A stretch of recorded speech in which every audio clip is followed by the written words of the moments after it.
The doctor said my son might never wake up.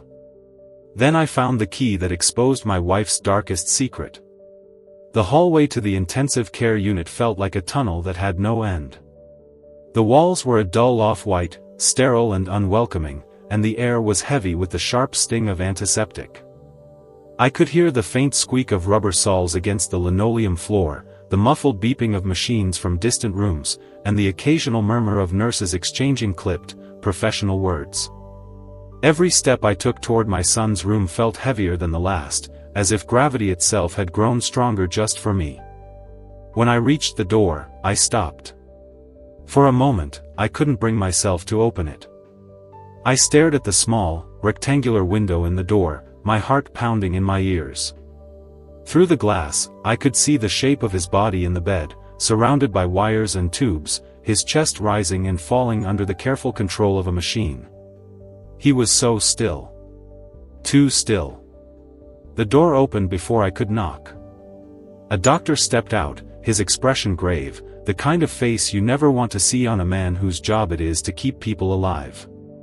He looked me straight in the eye and spoke with a calm, practiced tone, but I could hear the weight behind each word. "There's little chance he'll wake up," he said quietly. "And even if he does, he won't be the same." The words hit me like a sledgehammer to the chest. My mouth went dry, my pulse roared in my ears, and for a second, it felt as if the floor had tilted beneath me. I wanted to speak, to ask questions, to demand some miracle, but before I could form a single word, I heard movement behind me. My wife stood there. She didn't cry. She didn't gasp or curse or fall apart. She just looked at me for the briefest moment, cold, distant, and said, "I can't do this." Her voice wasn't breaking. It wasn't soft. It was final. Then she turned and walked away. No hesitation, no glance back. The sound of her heels against the hospital floor echoed for a few seconds, then disappeared into silence. I stood there, frozen, watching her leave as if my mind couldn't comprehend what had just happened. I didn't stop her. The doctor murmured something I didn't fully catch before stepping aside, leaving me alone at the doorway. I pushed the door open and stepped inside, my feet feeling as though they were sinking into the cold white tiles with every move.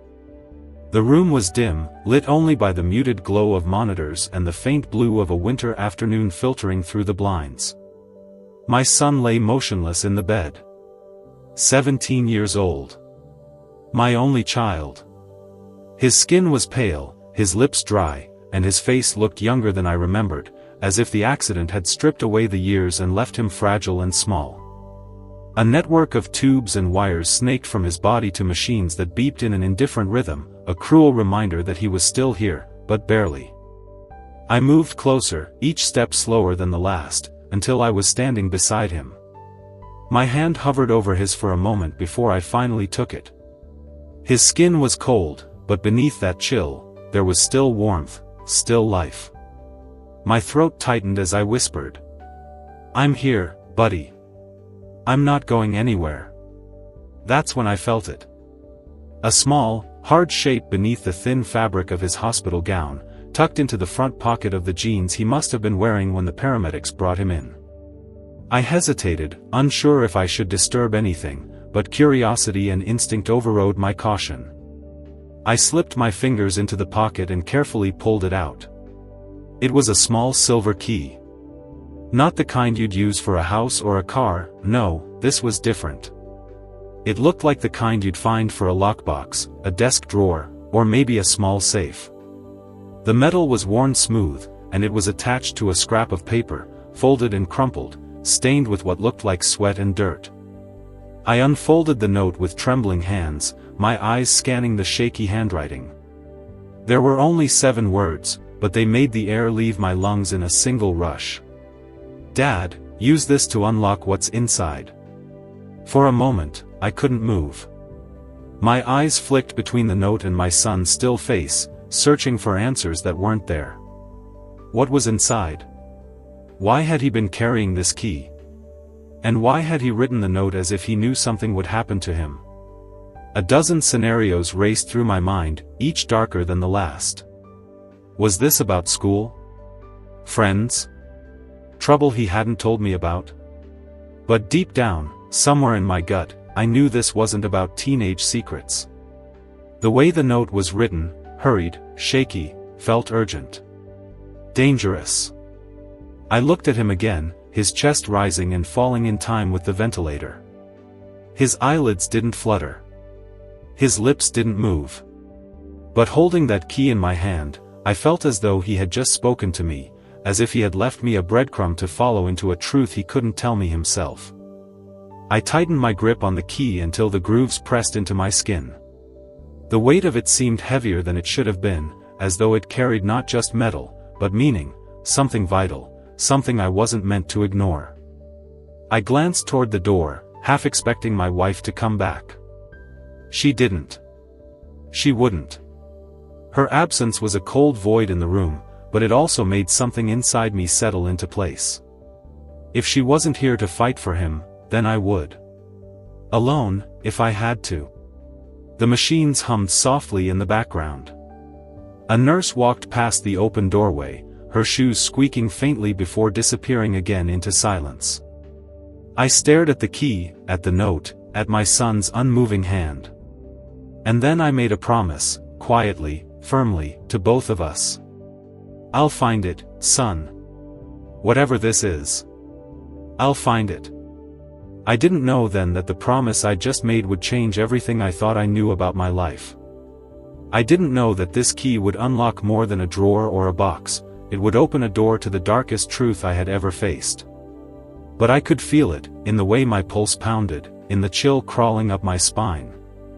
This wasn't just a clue. This was the beginning. And I was going to follow it, no matter where it led. The key was only the beginning. What I found inside would change everything. I didn't sleep that night. Not even for a minute. The dim blue glow of the monitors painted soft shadows on my son's still face. Every few seconds, the ventilator hissed and released, a cruel imitation of breath. I sat in the rigid plastic chair beside his bed, elbows on my knees, staring at the small silver key resting in my palm. I turned it over and over, feeling every ridge, every tiny imperfection in the metal, as though studying it long enough would somehow reveal its secret. It didn't. From time to time, I glanced at him. The rise and fall of his chest was so slight it could have been missed if I blinked. I remembered when those same lungs had screamed in the delivery room 17 years ago, when his first cry had filled my world with something I didn't have a word for yet, purpose. Now, that sound was replaced by a steady mechanical rhythm, and it was unbearable. "What did you want me to find, son?" I asked silently, my thumb brushing the small scrap of paper attached to the key. The words were etched into my mind, "Dad, use this to unlock what's inside." Inside what? Outside the window, the hospital parking lot glistened under the amber glow of streetlights. The night stretched on endlessly, each minute dragging heavier than the last. I leaned back, closed my eyes for a moment, and thought about my wife walking out without looking back.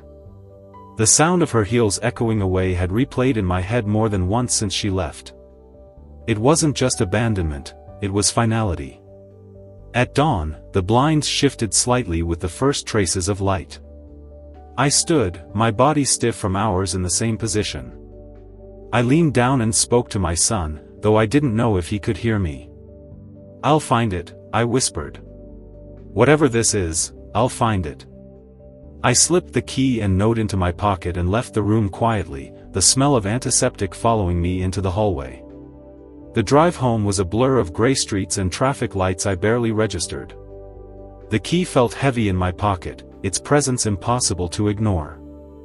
I gripped it once in a while, almost afraid it might vanish if I didn't keep it close. When I pulled into the driveway, my wife's car was gone. That wasn't surprising. What was surprising was the half-empty closet I found upstairs. Her side, where her dresses, shoes, and coats had once been, was stripped bare. A few hangers swayed slightly as if she had left in a hurry. I stood there for a long moment, not feeling sadness, not even anger, just confirmation. I headed for my son's room. The door creaked as I opened it, the familiar scent of his space washing over me, a mix of paper, fabric softener, and the faint metallic tang of the electronics he liked to tinker with.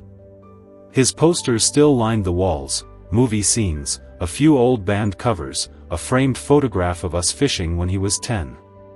His bed was neatly made, the desk piled with books, sketch pads, and gadgets in various states of assembly. I scanned the room for anything that might fit the key. Drawers, small boxes, maybe even a locked case.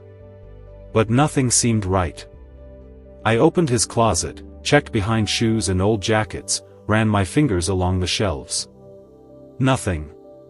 Then my eyes fell on the old wooden desk in the corner.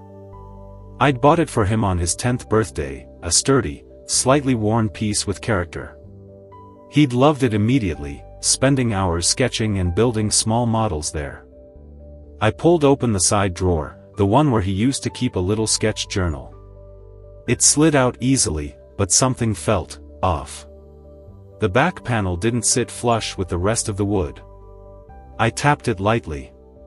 Hollow. A jolt of adrenaline surged through me. I ran my fingers along the edge until I found the faintest seam. Pressing gently, I felt it give way with a soft click. The back panel shifted forward, revealing a hidden compartment no bigger than a shoebox. My breath caught. Inside was a small black leather notebook, the kind you could buy at any stationery store, but this one looked worn, the edges frayed from handling. Taped to the inside of the compartment's wall was a USB drive, plain, black, unmarked. I sat down slowly, the notebook in my hands. My fingertips brushed over the cover, feeling the slight indentations where his pen had pressed through the pages. For a long moment, I just stared at it, almost afraid to open it, as if doing so would make everything irreversibly real. Finally, I took a deep breath and flipped it open to the first page. The handwriting was his, neat, precise, nothing like the hurried scrawl on the note. The words were simple, but they sent a chill crawling up my spine. Dad, if you're reading this, then something went wrong. You always told me to speak the truth, even if it hurts. So, here it is. What's inside this notebook and on the USB changes everything. My hands trembled slightly as I read the sentence again. The weight of his words pressed down on me, a mix of fear and determination swirling in my chest. I looked at the USB still taped to the wall of the compartment. Whatever was on it, combined with the contents of this notebook, wasn't meant to be found casually. He had hidden it for a reason. And now, that reason was waiting for me to uncover. I turned the page. It started with dates. Columns of them, neatly organized, each followed by a time and a brief description. At first, I didn't understand. They seemed ordinary, places my wife had gone, times she had left the house. But the more I read, the more I realized this was no random list. Each entry was specific, methodical, almost clinical. December 3rd, 11:12 p.m. Mom left for book club. I followed from a distance using my scooter. She met a man at the gas station on 12th Street, got into his car. Followed them to Marriott City Center, room 708. They kissed in the parking garage. I froze, my eyes skimming down the page. More dates. More meetings. Photos taped in, grainy but clear enough to identify her and the same man. Receipts from restaurants she'd claimed never to have visited. Screenshots of bank transfers from our joint account into one I didn't recognize. My son had been watching her. Following her. Documenting everything with a precision that was unsettling. But before I could absorb it all, my eyes drifted back to the USB drive. I reached into the compartment and peeled it from the wall, the tape giving way with a soft tear. Holding it in my hand, I felt the cold weight of something far more dangerous than a few scribbled notes. This could be undeniable proof of something bigger. I looked back at the notebook in my lap, my mind a storm of questions. How long had he been doing this? Why hadn't he told me? And, most importantly, what had he found that was so important it needed to be hidden away, locked behind a false panel? The answer, I knew, was only a few pages, and one USB drive, away. But my gut twisted as I sat there. Because I had the sinking feeling that once I turned that next page, there would be no going back. The notebook wasn't a diary. It was an investigation, and the subject was his own mother. The first thing that struck me was the handwriting. It was my son's tidy script, careful and consistent, the same hand that had sketched fishing lures and comic panels on the porch every summer. But here it carried none of the softness of art. Each letter felt like a measurement, each line, a ledger. He wasn't writing to feel. He was recording to prove. Dates marched down the page like witness statements. Times, locations, observations, each entry clipped, clinical, almost cold. He had created a system, a bolded date, a timestamp, a one-line purpose, and then a list of bullet points, only there were no bullets, just flat lines and the ruthless pacing of a boy who understood that emotion would muddy evidence. December 3 to 11:12 p.m. Mom said, book club at Ruth's. Left house wearing gray wool coat, brown leather bag. Scooter tail from 2 blocks back. Gas station on 12th, met silver sedan, plate partially visible, 8XH. Marriott City Center, garage level 2. Room 708. Entry at 11:41 p.m. exit 1:58 a.m. Photo, kiss in the garage, mid-laugh. She's holding the bag. I stared at the tiny photo he'd taped to the page with surgical precision.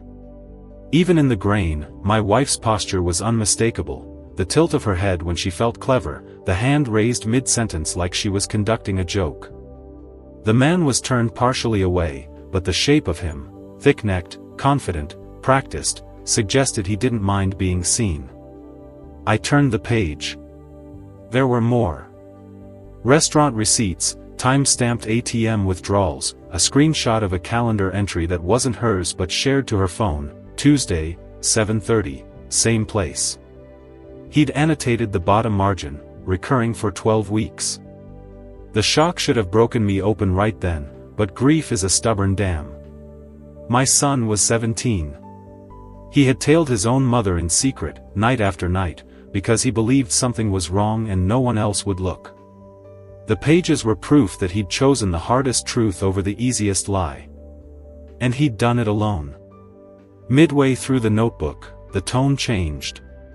The clean lists were interrupted by a paragraph that looked out of place, fewer facts, more breath between lines, a rare intrusion of him into the record. If you're reading this, Dad, I'm sorry. I didn't know how to say it out loud without making it real. I kept thinking I'd find out I was wrong and I could burn the notebook and forget this. But it kept getting worse. I kept telling myself, stay calm, collect proof, give him something he can hold in his hand when the words hurt too much to hear. Proof. He had built me a raft for when the truth would try to drown me. I swallowed and kept going. He'd mapped routines, which days she left the house early, which stores she never went to but claimed she had, which invoices in our business account were just a string of numbers that resolved to nothing. He'd even included small sketches of layouts, parking garages, lobbies, a window view from a hotel room he must have scoped from a nearby building. He had drawn the sight lines for where he could photograph without being seen. The detail was unnerving, not because of what it suggested about her, but because of what it revealed about him: patience, restraint, courage, and a willingness to carry solitude like armor. The name appeared for the first time on the right-hand margin of a page buried beneath paper clips. Brent. No last name. Then, 3 dates later, Brent Halverson. Followed by an address. A company name. I recognized the address, an office park with glass-sided cubes where startups went to perform legitimacy. Under the name, my son had written, he calls her Jazz, then, in darker ink, she lets him. The next 6 pages were a braided rope of infidelity and finance.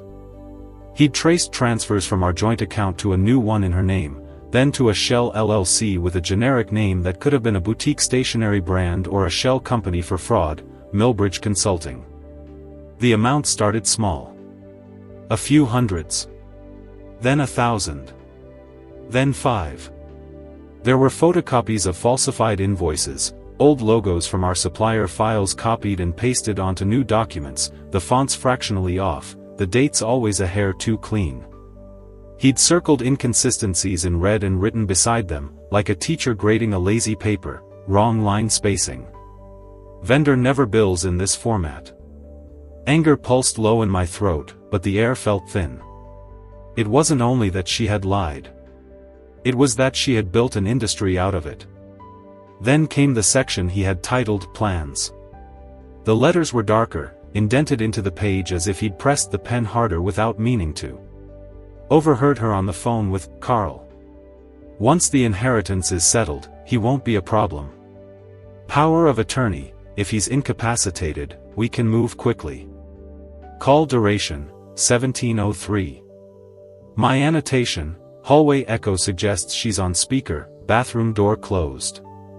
He had logged whispers, cross-referenced ring times, and listed the exact minute our home Wi-Fi had switched to her hotspot, the digital fingerprints of secrets. He wasn't guessing. He was building a case. I stopped and stared at the ceiling. The fan clicked softly, the house hummed like it always had. And yet nothing was the same.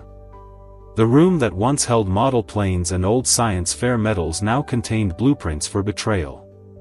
On the inside back cover he'd taped a folded sheet, the paper thin from handling, creased along careful lines.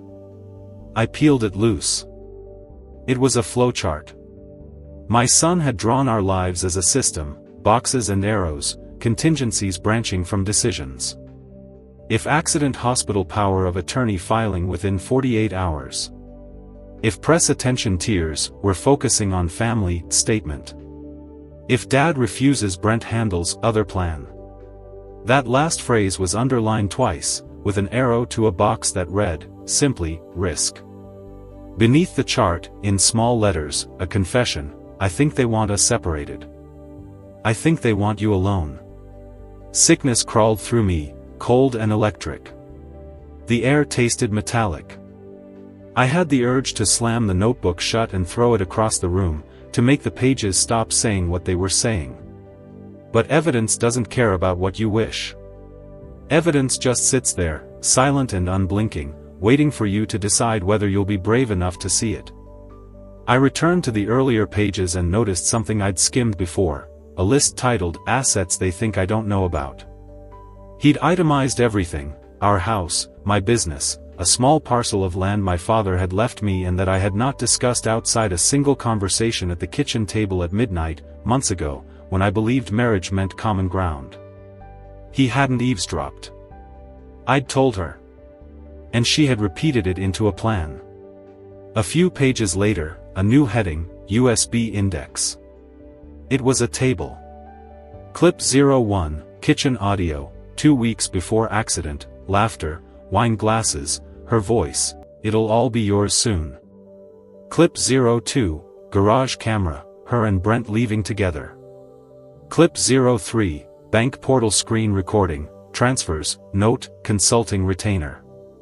Clip 04, traffic cam near Pine and 7th, Brent's car 20 minutes before crash. Each entry had a checksum code, as if he'd already thought about people accusing him of fabricating files. He wanted to make sure no one could claim these had been altered. I thought of the key, how it had lain against his leg through the crash and the ambulance and the sterile fury of the ER. He had carried the means to this truth like a relic, pressed close to skin.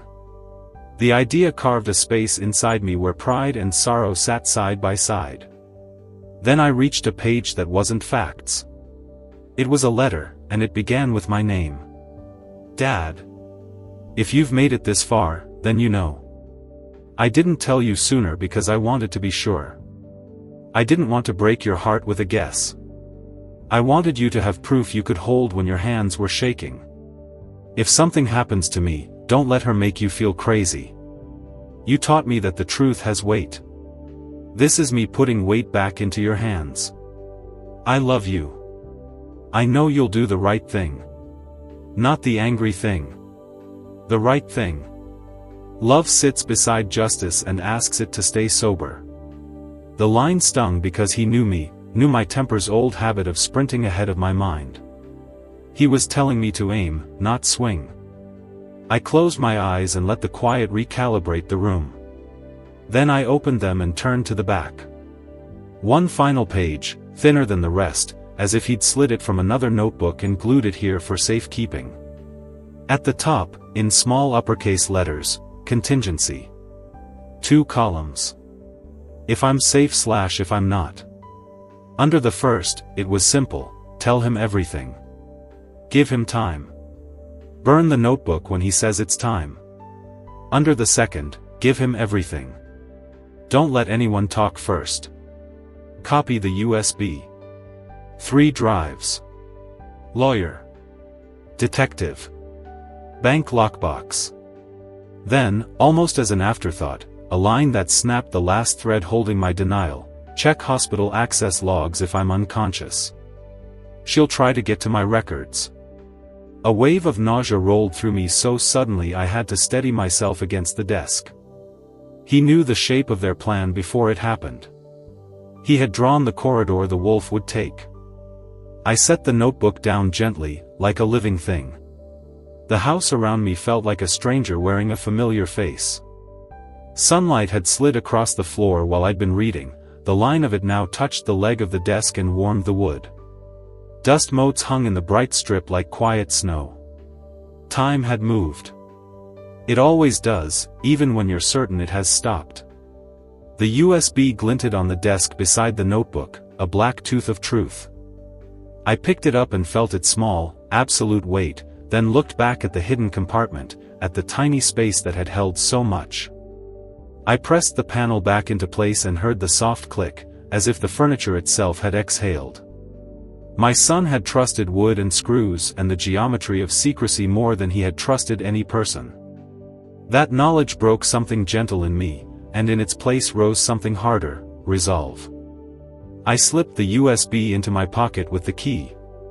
Metal and plastic, 2 simple objects that now arranged the rest of my life into before and after. On my way out, I paused in the doorway and looked once more at the room. The bed, the posters, the crooked frame of the fishing photo where our lines had tangled and we'd laughed until we cried. I let the image land. Not to grieve. Not yet. To remember what the fight was for. Downstairs, the entryway mirror caught my face and showed me a man I half recognized, older by a week than he had been yesterday. I ran water, splashed it over my eyes, steadied my breath, and listened, to pipes, to wind, to the smallest sounds a house makes when it braces.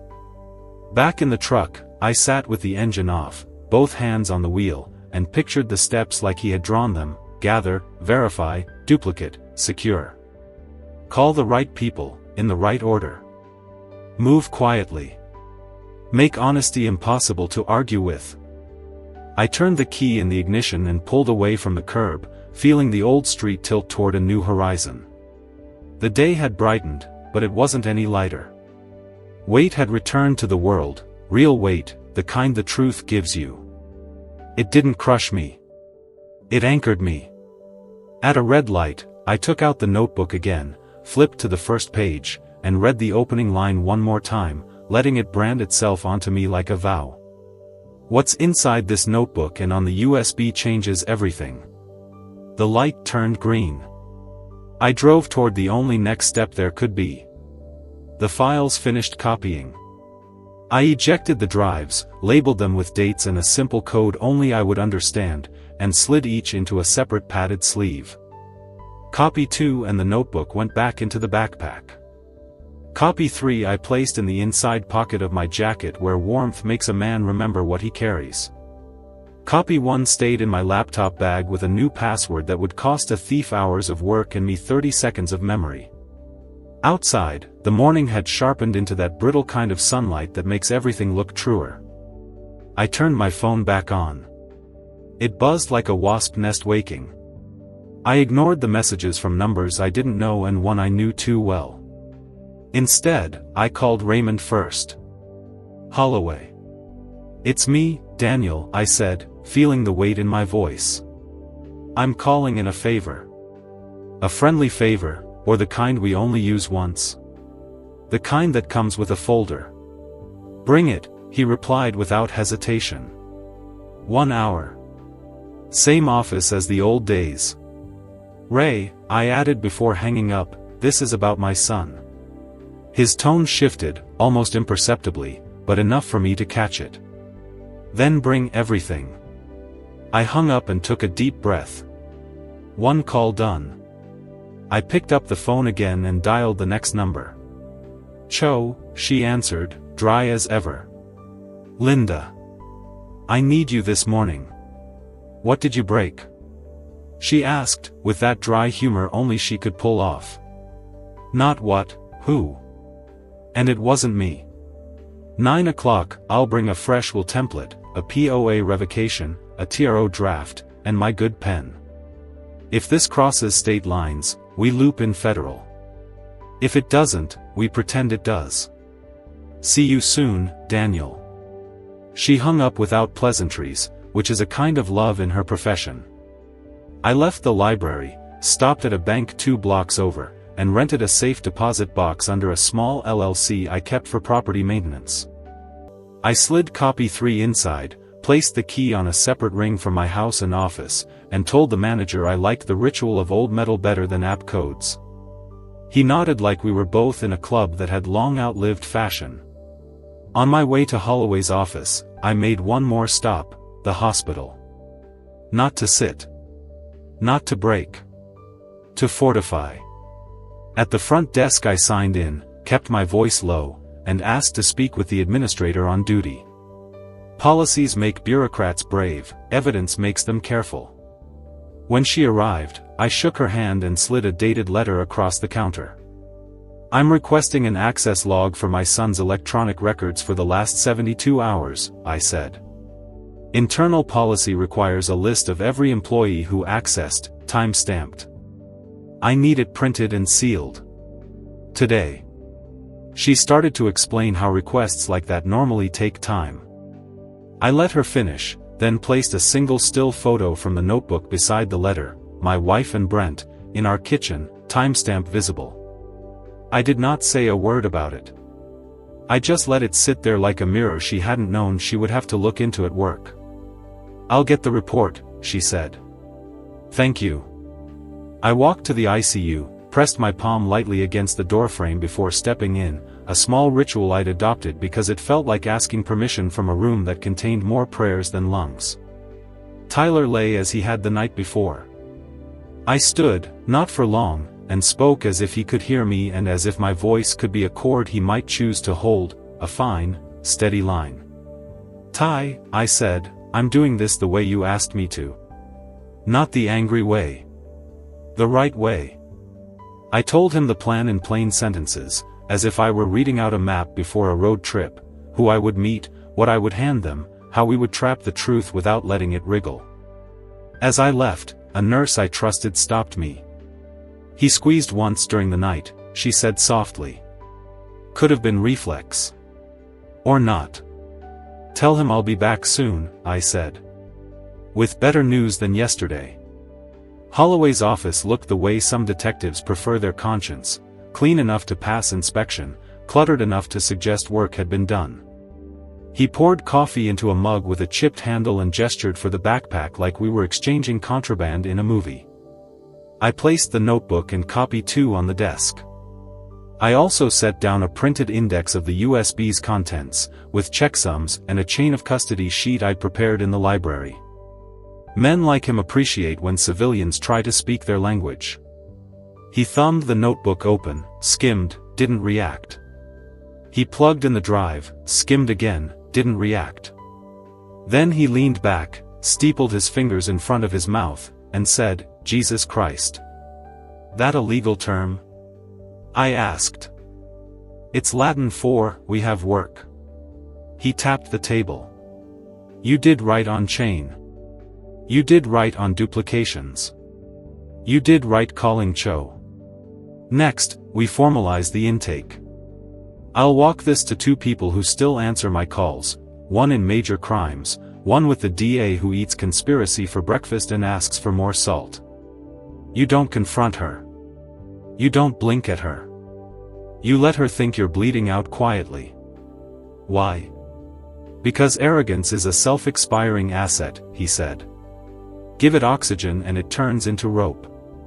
He opened a drawer and pulled out a small, square device.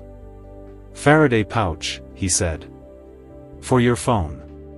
From here on out, if you're talking on a landline.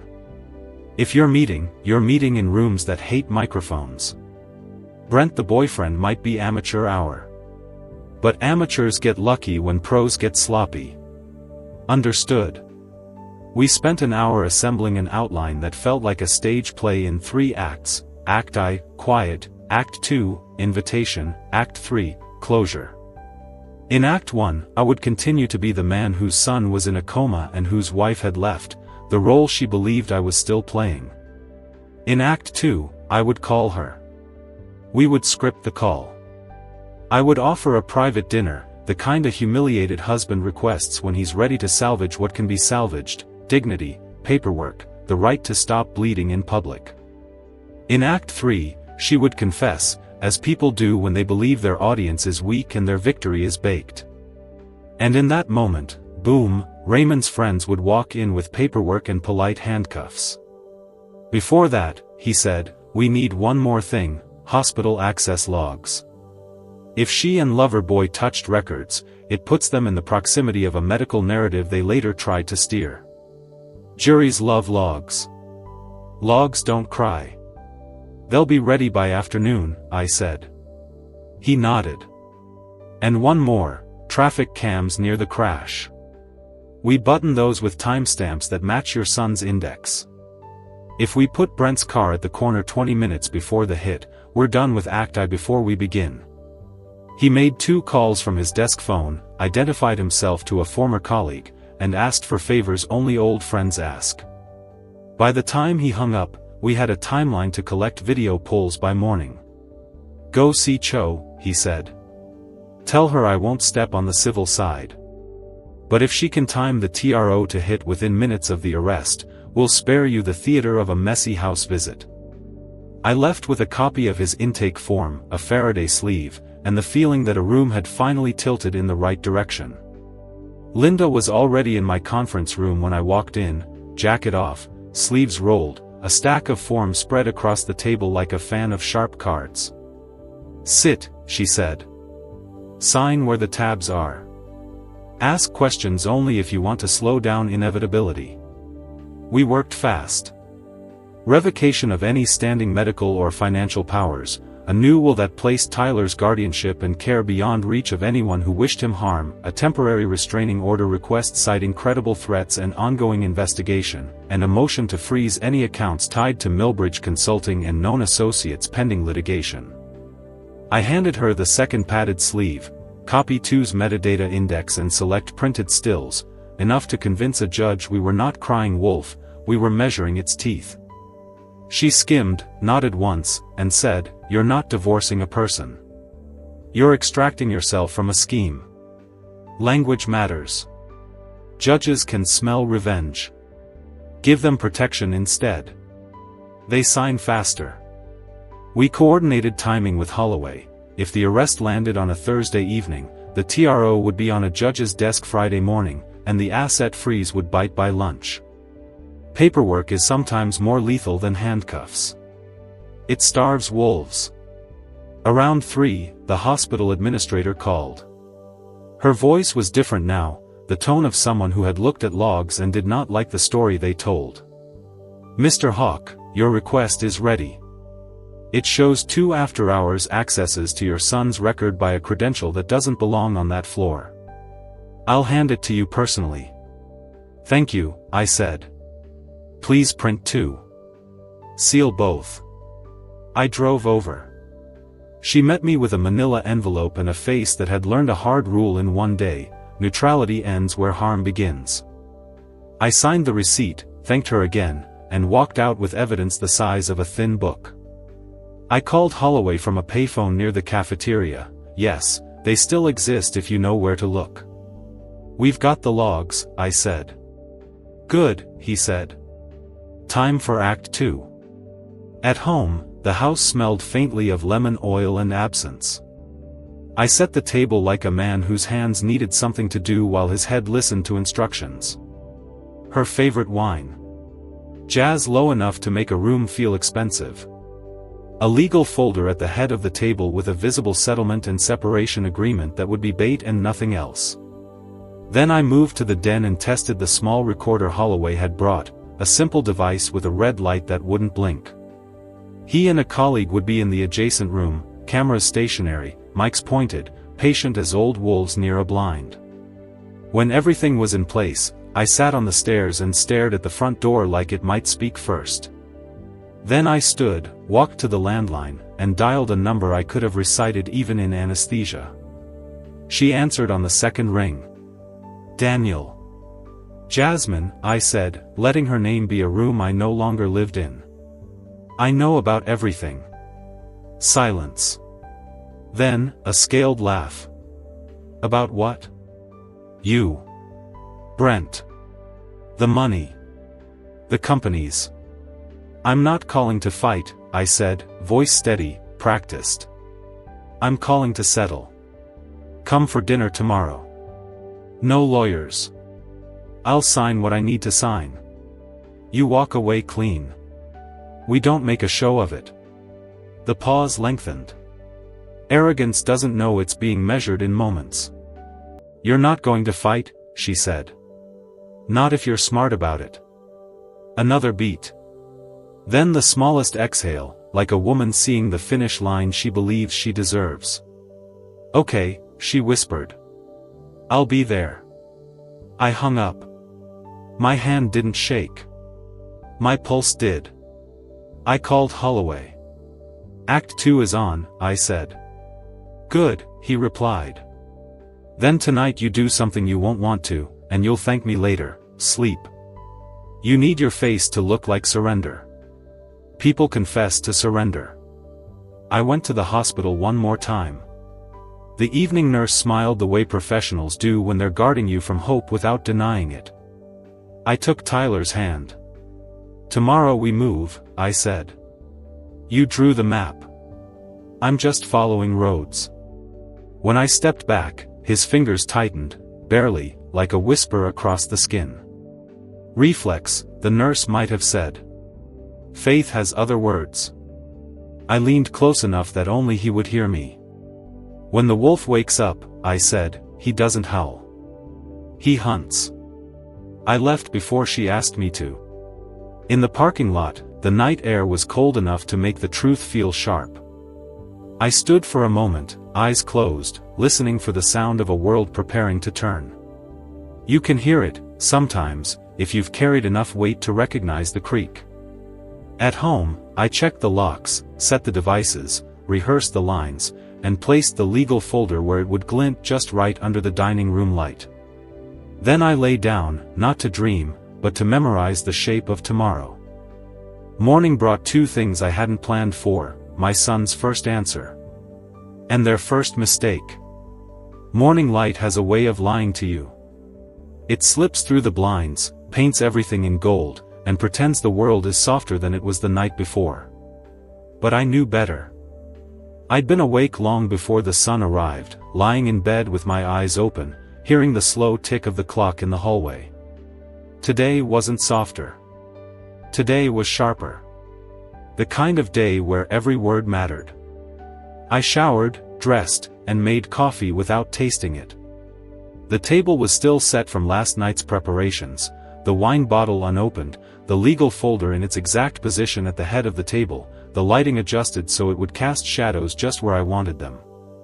I didn't touch a thing. Every detail was bait, and bait works best when it looks like you forgot it was bait. Before heading to my office, I stopped at the hospital. I told myself it was to keep my routine steady, to act like nothing in my life had changed. But the truth is, I couldn't start this day without seeing him. The ICU was quiet. A nurse I trusted nodded as I walked in, that kind of small nod people give when words aren't enough. My son lay just as he had yesterday, still, pale, his face half-shadowed by the morning light. I stood beside him, took his hand, and felt the same cool warmth I'd felt the night I found the key. And then, it happened. His fingers twitched. It wasn't the first time, the nurse said. Could be reflex. Could be nothing. But my gut disagreed. I leaned in, close enough that only he could hear me. Tyler, it's Dad. His eyelids fluttered, slow, like someone trying to remember how to move. His lips parted just a little. I could see effort ripple through him, like his body was fighting to lift something heavy from the inside. Don't speak, I whispered. Just rest. You're safe. I promise you, everything's going to be okay. His hand tightened around mine. This time it wasn't a twitch. It was a grip. Weak, yes, but certain. A signal from somewhere deep inside him, telling me he knew I was there. I swallowed hard, forcing my voice to stay steady.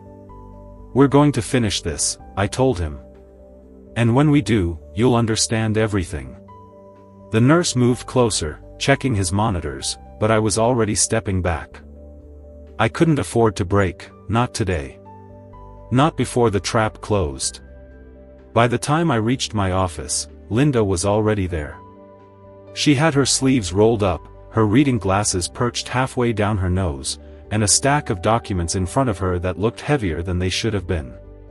Morning, she said, without looking up. You look like a man who didn't sleep. I didn't, I admitted. Good. Sleep is overrated when you're about to corner a predator. Raymond arrived 10 minutes later, carrying a black case and the kind of expression that says he's already thinking 5 moves ahead.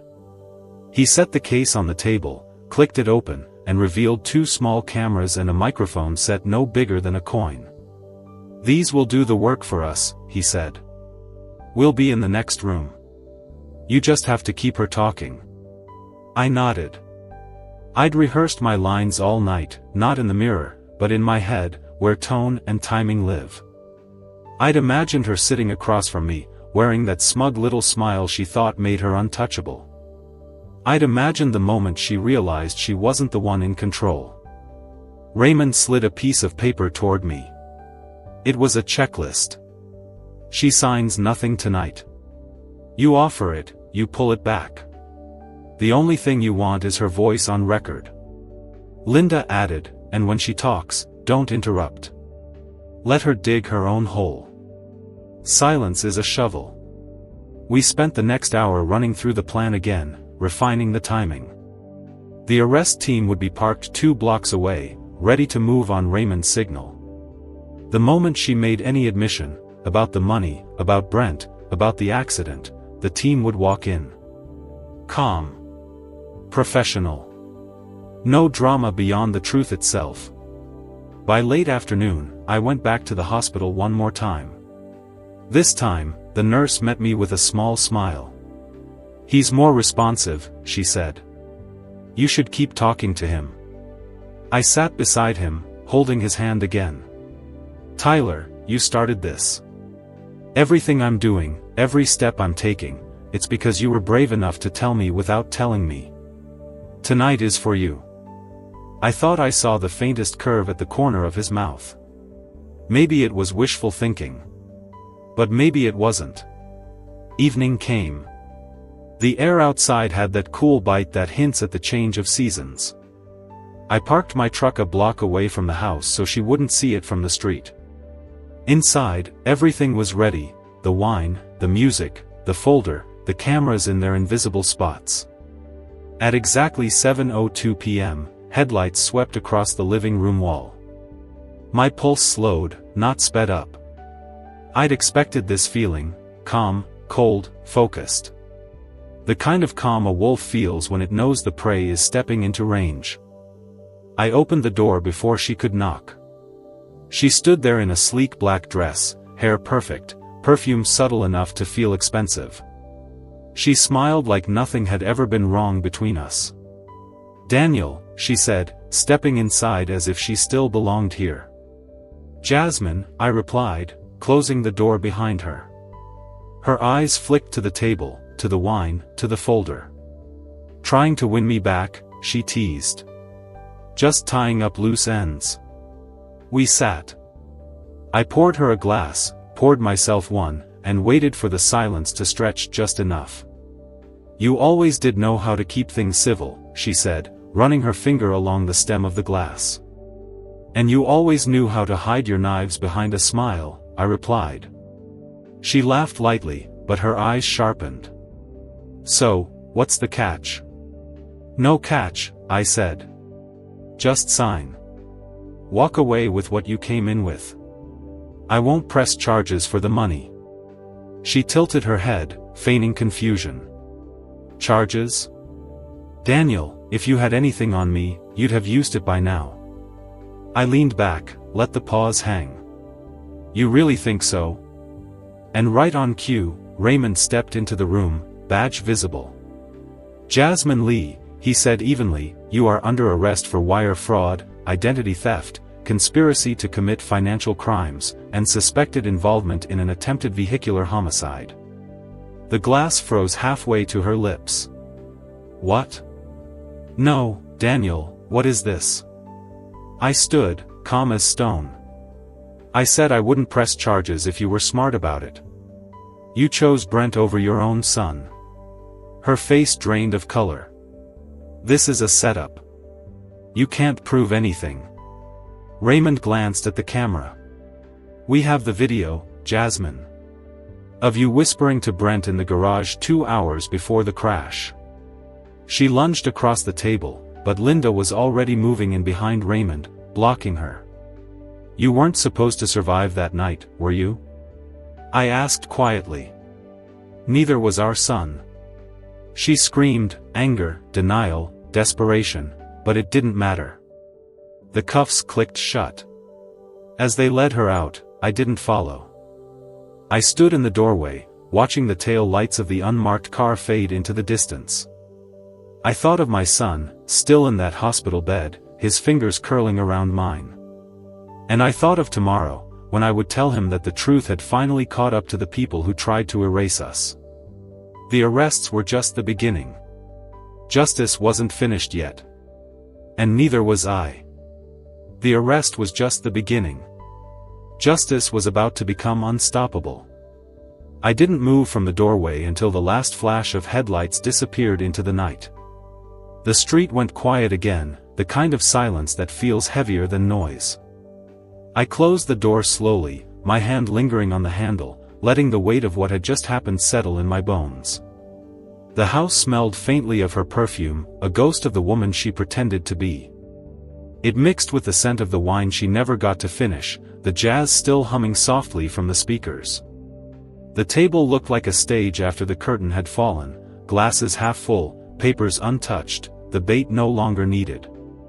Raymond stepped back into the dining room, unclipping his badge.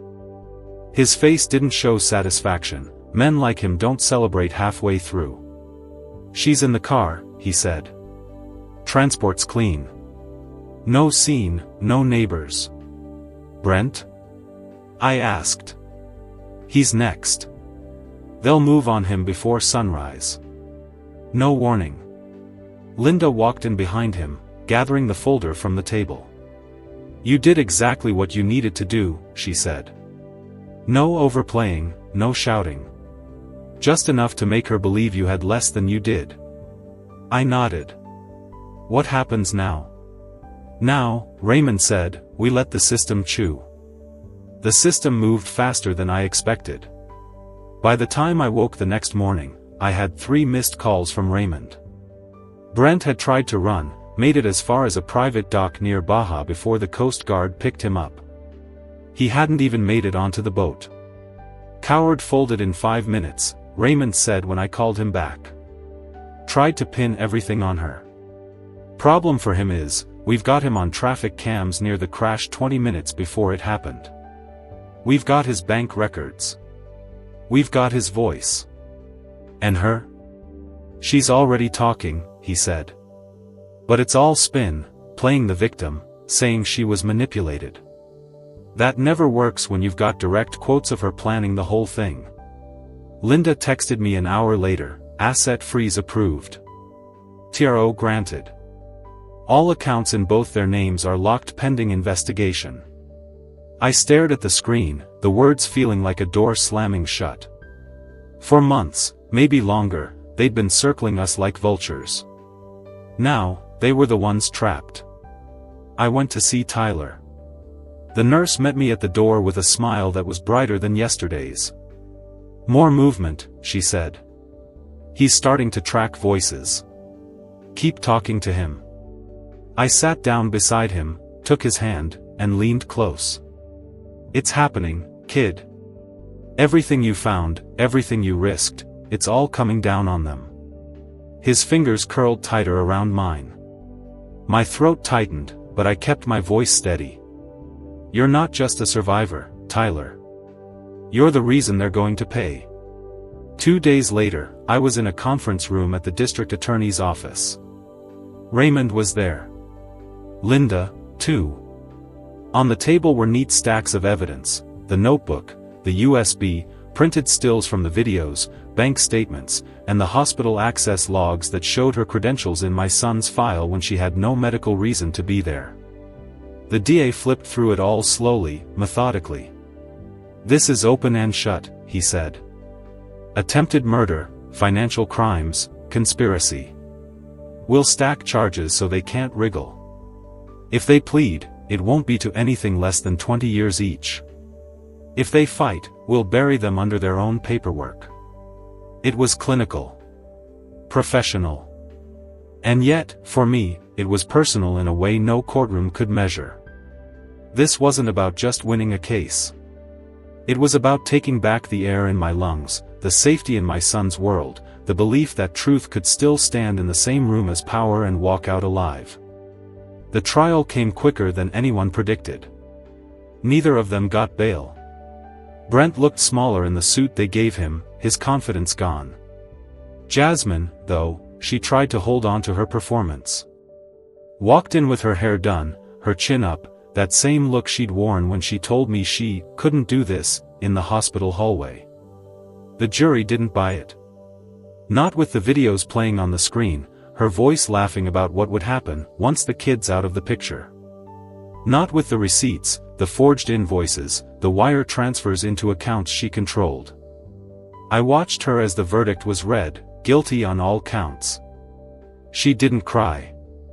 She didn't look at me. She just stared straight ahead, as if refusing to give me the satisfaction of recognition. Brent's verdict came next, 18 years. He slumped in his chair, shaking his head, muttering something to the lawyer he wouldn't pay anymore. When the judge thanked the jury and dismissed the court, the air in the room shifted. Justice has a sound, it's not loud. It's the release of 1,000 small weights you didn't know you were carrying. 16 months later, the world looked different. Tyler was walking again. Slow at first, cautious, but now he could sprint across the yard, laughing like he was chasing something only he could see. His therapists called it a miracle. I called it proof that love and truth could survive even the most calculated betrayal. The house was quieter now. No fake laughter, no whispered phone calls at midnight, no shadow in the doorway that didn't belong. Just quiet mornings, pancakes on the stove, and the scratch of Tyler's pencil against sketch paper. His passion for art was back. Jasmine tried for an appeal. She didn't get it. 25 years, no parole until she's served the majority. Brent will be out sooner, but by then, there'll be nothing for him to come back to. Even her parents, once quick to tell me I was beneath her, stopped visiting after the trial. The scandal had chewed through whatever illusions they had left. I started a small cybersecurity firm. After what happened, I couldn't shake the need to protect others from the shadows that can hide in plain sight. Business was good, not because I chased money, but because word travels fast when your work has real teeth. One evening, Tyler handed me a card. On the front, it said, to Dad, for staying, for fighting, for believing. Inside, he'd drawn a sketch of the two of us, standing shoulder to shoulder in front of a lion in chains. I framed it. It hangs in my office now, right above the desk where I plan every new case. Every time I look at it, I remember, revenge can be loud, messy, destructive. But justice? Justice is quiet. Cold. Final. And sometimes, justice looks like a father smiling at his son across the breakfast table, knowing they made it out alive. The case was over, but I wasn't finished. Justice had been delivered in court. Now it was time to rebuild, and to make sure no one like them could ever get close again. The courtroom gave me a verdict. Life asked what I would do with it. I used to think justice ended at the sound of a gavel. A clean strike, a verdict read, a life measured in years, and the word guilty printed in the record like a seal. But the morning after the sentencing I learned something I should have known all along: justice doesn't stop at the courthouse, it follows you home. It sits at your kitchen table, watches you make coffee, asks you how you'll live now that the war has names and dates and a file number. The first days felt strange, like stepping out of a long tunnel and finding the sun too bright. The house was quiet in a way that was honest. No pretending, no staged smiles, no long shadows that moved differently when I wasn't looking. I stood in the doorway to my son's room and listened to the pencil scratch across paper. It was a soft sound, but to me it roared. The sound of a life recommencing. Tyler's therapist called it reinhabitation, learning to live in his body again, to trust his balance, his breath, the simple mathematics of steps connecting point A to point B. I liked the word. It felt accurate for both of us. He was relearning stairs, I was relearning mornings. He practiced closing his eyes and finding the wall with his palm. I practiced closing my heart and still leaving the door open enough for love to enter. We were two students in different classes, walking the same hallway. There were practicalities, of course. Recovery rarely respects poetry. Insurance forms that kept multiplying. Billing codes I didn't understand. A stack of passwords, logins, new accounts, new safeguards, two-factor authentication becoming as common as brushing teeth. It wasn't paranoia, it was care. The locksmiths knew me by name. I learned the comforting click of deadbolts that weren't symbols anymore, they were choices. The same way that truth isn't a philosophy, it's a series of behaviors. Once a week, I drove to the courthouse annex for victim services. You never think you'll be the person in those beige rooms where the coffee is always a little burned and the chairs are designed to be forgettable. But the woman who ran the program had eyes that had seen other people's worst days and refused to look away. She spoke about restitution and reparation, about how justice has four corners: truth, accountability, protection, and repair. We had three. Repair was up to me. Repair looked like routines. Pancakes on Sundays, always with blueberries because the color made him smile. Short walks at first, mailbox to corner, corner to the tree with the crooked lightning scar, tree to the park bench where the wood is warm by 10 in the morning.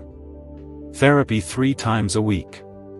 The metronome tick of exercises on the living room rug. I learned which moments to cheer and which to let pass with a nod. He learned that falling and failing are cousins, but not twins. On Tuesdays I met with a counselor who didn't ask me to forgive on a schedule. He handed me words that fit the mouth better than healing. Words like integration and orientation. You built a world around vigilance, he said. Now you need to build one around presence. He encouraged me to find tasks that required attention without a fight. So I learned to sand wood again. The small bench on the back porch became a planing station.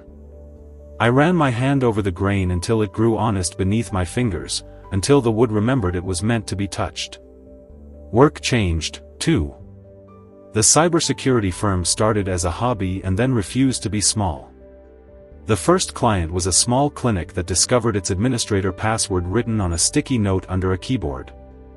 I showed them how to make the invisible visible: logs, alerts, unusual access at unusual hours. Logs don't cry, Raymond had said, and it became the motto of my new trade. I didn't sell fear. I sold clarity. It turns out people will pay for a good night's sleep. Word traveled. A local school district asked me to speak to parents about digital safety. I stood at a podium in a multipurpose room painted the color of old rain and told a truth I could stand behind: secrecy thrives where evidence is a stranger. Invite evidence home. I showed them simple steps: how to check devices without playing police, how to talk to kids without turning every conversation into a trial. I didn't say my son's name. I didn't tell our story. Some stories are not for rooms with folding chairs. But after, a mother approached, eyes bright with something like recognition, and thanked me for the way I said the word father. As if it were still allowed to be a strong word. I kept my boundaries. They were lines on a map that wasn't meant to be redrawn by anyone else's weather. But boundaries are not walls, they are doors you choose when to open.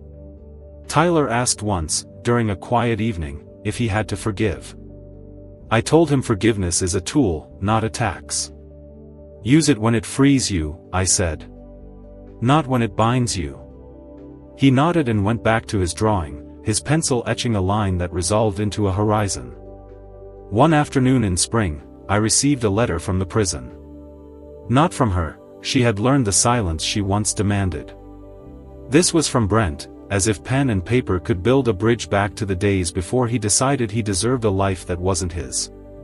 The letter was 3 pages of apology dressed as explanation, the way cowards try to look brave by narrating the scene where they run. I read to the end, folded it twice, and slid it into a file labeled Noise. Justice isn't obliged to be audience. I did visit the victim's liaison to ask about one thing: a statement for the permanent record. You don't have to, she said. You've already testified. I told her it wasn't for them. It was for the file that would exist longer than any of us. I wrote it at my kitchen table in the hour just before dawn. This is my statement for the record. I am not asking for mercy or vengeance. I am asking for memory. Let the file reflect the fact that some people choose truth when they are alone and scared, and that the law can be as steady as a father's hand on his son's wrist. Let the file reflect that secrecy failed, not because it was loud, but because it met evidence that would not blink. Keep them where they are until someone wiser than me decides what comes next. Meanwhile, we will be living a small, bright life that needs no permission. I signed it and felt something loosen, not like a knot untied, more like a belt let out after a long, tight meal. Breath returned. Spring turned to summer, and the backyard rediscovered laughter. Tyler could run now, unevenly, beautifully. His gait had a hitch to it, a tiny stutter that reminded me that victory doesn't always look like the old version of yourself. Sometimes victory limps. Sometimes victory draws and breathes and ruins a perfectly good t-shirt with charcoal smudges and doesn't care because the drawing finally looks like what your heart saw. We made new rituals. Wednesdays were proofless nights, no screens, no logs, no checking things twice. Just dinner and a movie we'd both seen a dozen times, dialogue memorized, the kind of comfort that speaks in the language of predictability. On Saturdays we drove to the old fishing spot. We didn't always cast lines. Sometimes we just sat in the truck, windows down, listening to water work out its arguments with rocks. I learned again the religion of ordinary afternoons. People asked me about dating, like they were checking the boxes on a form titled, How to Move On. I told them the truth: moving on is not a train you board, it's a house you tend. Some rooms were still being painted. Others were ready for guests. I didn't need to invite anyone in before the rooms were done. Raymond came by sometimes. He leaned against the porch rail the way men do when they're pretending not to sit in how tired they are. We didn't talk much about the case. He preferred stories about Tyler's art and clients who learned to lock their doors. Once he said, "Arrogance always leaves footprints," and I wrote it on a scrap and taped it inside the toolbox. Not to dwell. To remember. Linda never asked for thanks, but I sent them anyway, in the form of donations to a legal aid fund under her name. She responded with a one-line email, "Do the work. Let the thanks be the echo." I printed it and pinned it near the desk. Some sentences deserve to be nailed down. The only time I heard from Jasmine was through an attorney who wanted to talk about appeal grounds that were never going to stand. Linda handled it with the elegance of a guillotine. "No," she wrote, "and never contact my client directly." We closed the file and did not reopen it. Sometimes, late at night, I heard echoes anyway. Not the kind that make you check locks. The kind that make you check yourself. Regret can be a patient ghost. I let it sit on the porch with me for a while and then told it to go home. I wasn't its host anymore. One evening, as summer leaned toward fall, Tyler brought me a new drawing. It was us again, but different this time. No lion, no chains. Just two figures on a pier at dusk, the water quiet, the sky a long bruise turning to blue. In the margin he'd written, "Not heroes. Survivors with a plan." I laughed, then couldn't. The kind of stillness that isn't silence landed between us. I pulled him in and felt that old, precise gratitude, the kind that counts ribs and says thank you for each one. I started mentoring a kid from the community center who reminded me of my son before the world grew heavy on his shoulders, quiet, observant, too smart for his own good, the kind of kid who hides from chaos by becoming a noticer. I taught him what my father taught me and what my son taught me better, that attention is a tool and a responsibility. We changed the password on his mother's email. We set up alerts for unusual activity on their bank account. We printed a list of phone numbers to tape inside a kitchen cabinet for emergencies. He shook my hand like men do when they want you to know they learned something. I drove home and cried in the driveway where nobody could ask why. Justice had been served. But service is a verb. You have to keep bringing it. Not like a waiter with a tray, more like a neighbor with a ladder. On the anniversary of the verdict, Tyler and I went back to the hospital with donuts for the night shift.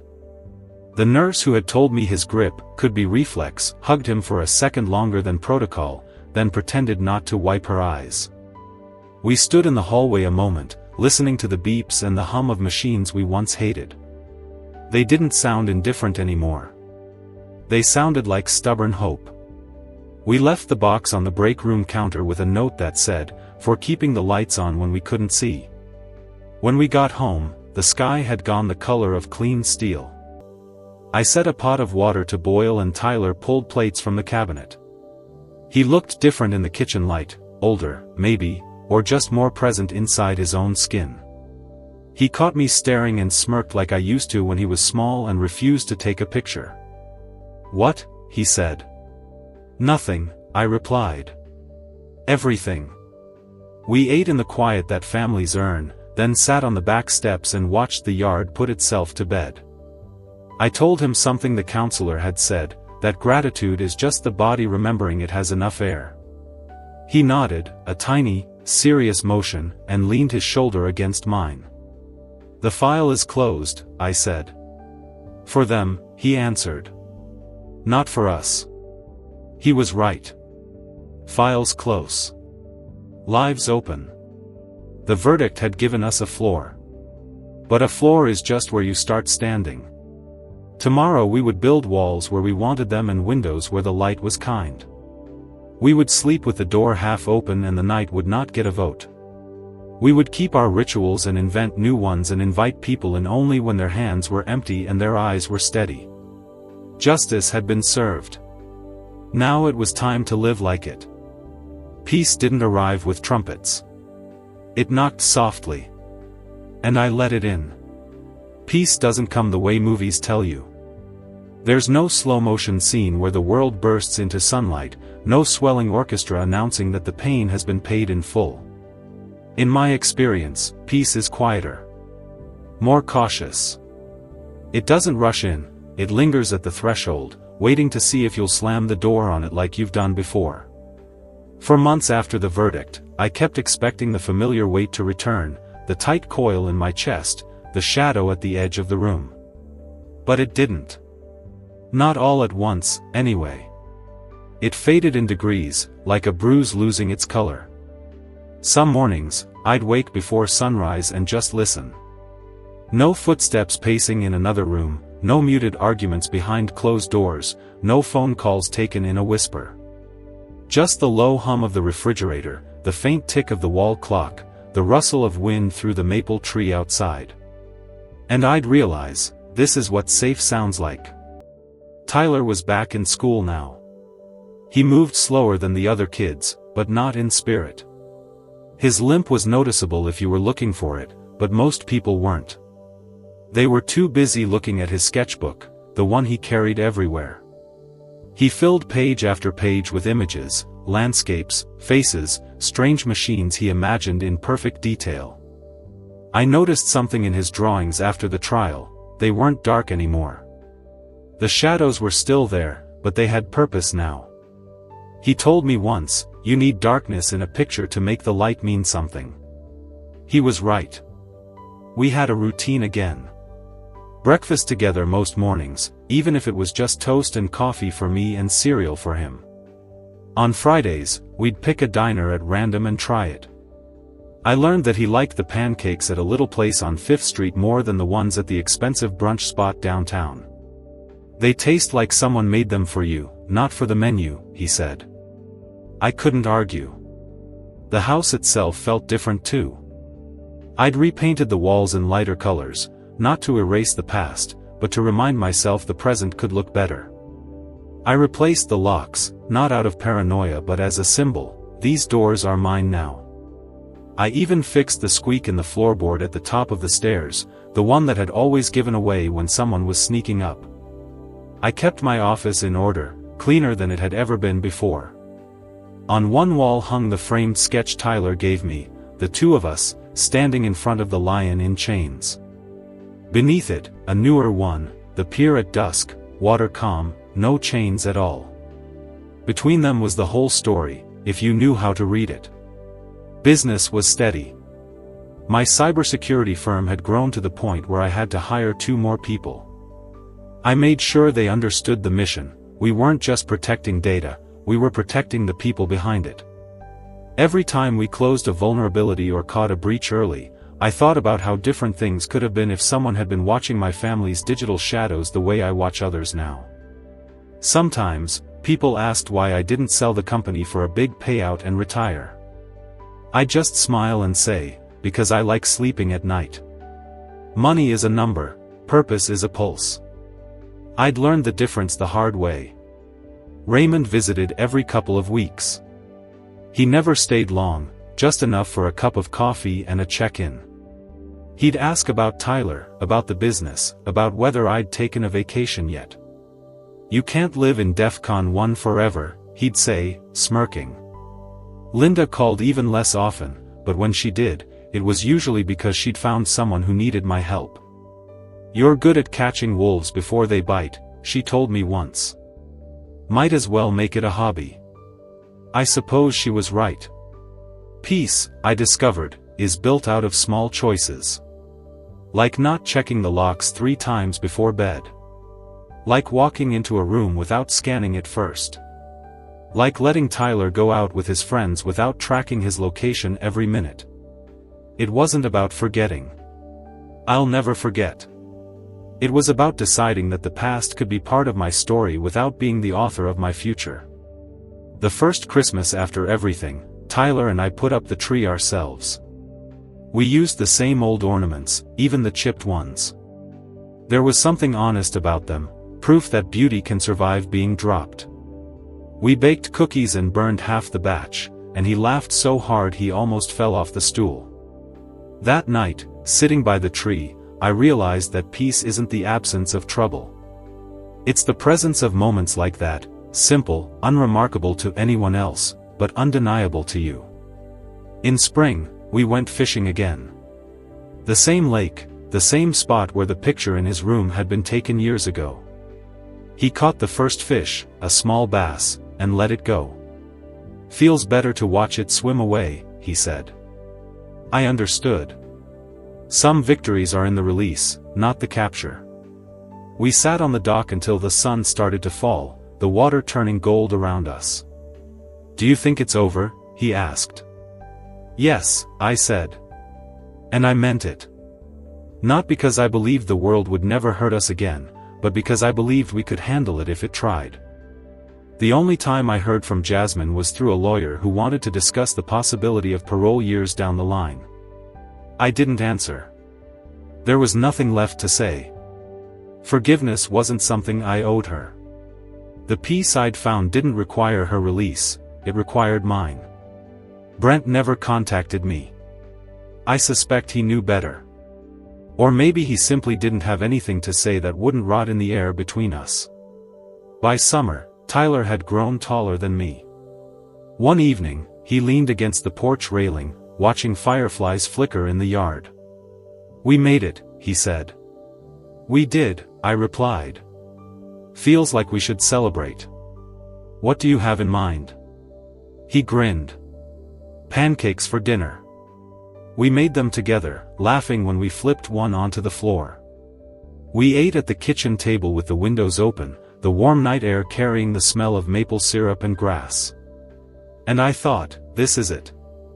This is the life we fought for, not perfect, not immune to hurt, but ours. Peace, it turns out, is not something you find once. It's something you choose, over and over, in the way you wake up, in the way you listen, in the way you let light in through the windows even on the days when the sky is heavy. It doesn't erase the scars. It just makes them part of the map you use to find your way forward. And for the first time in a long time, I wasn't looking back to see who was following. I was looking ahead, toward mornings without fear, toward evenings filled with ordinary miracles. The kind of peace you don't need to announce. The kind of peace that stays.